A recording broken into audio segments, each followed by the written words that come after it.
कभी आपने सोचा है कि दान सिर्फ देने से पूरा हो जाता है, या फिर दान का असली मूल्य हमारी भावना तय करती है? आज की यह कहानी यही सिखाती है कि बिना करुणा का दान पुण्य नहीं बनता। एक नगर में एक बहुत अमीर सेठ रहता था। उसके पास धन दौलत की कोई कमी नहीं थी। लोग उसे बड़ा दानी मानते थे, क्योंकि उसने एक अन्न सत्र खुलवा रखा था, जहां रोज गरीबों को खाना मिलता था। पर सच्चाई कुछ और थी।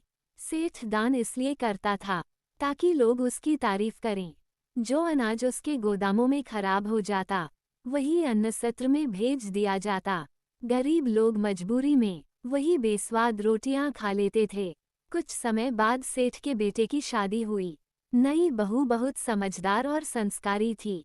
जब उसे अन्न सत्र की सच्चाई पता चली, तो उसका मन दुखी हो गया। उसने सोचा, दान दिल से होना चाहिए, दिखावे से नहीं। बहू ने बिना कुछ कहे एक उपाय सोचा। अगले दिन उसने अन्न सत्र वाला सड़ा हुआ आटा मंगवाया और उसी से एक रोटी बनाई। उस रोटी को उसने सेठ की थाली में रख दिया। सेठ ने जैसे ही रोटी खाए, उसे थूक दिया और बोले, ये कैसी खराब रोटी है। बहू ने शांत स्वर में कहा, पिताजी, यही रोटी हम गरीबों को देते हैं। शास्त्र कहते हैं, जैसा दान करते हैं वैसा ही फल मिलता है।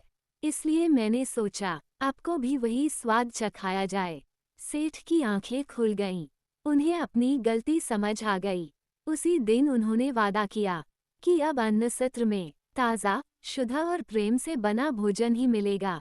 उस दिन के बाद सेठ का दान सच में पुण्य बन गया। सीख, दान वही सच्चा होता है जो शुद्ध मन, सम्मान और करुणा के साथ किया जाए। दिखावे का दान कभी पुण्य नहीं बनता। अगर आप मॉरल स्टोरीज सुनना पसंद करते हैं, तो कमेंट में ज़रूर बताइए कि आपको ये कहानी कैसी लगी। और तैयार रहिए अगली कहानी के लिए।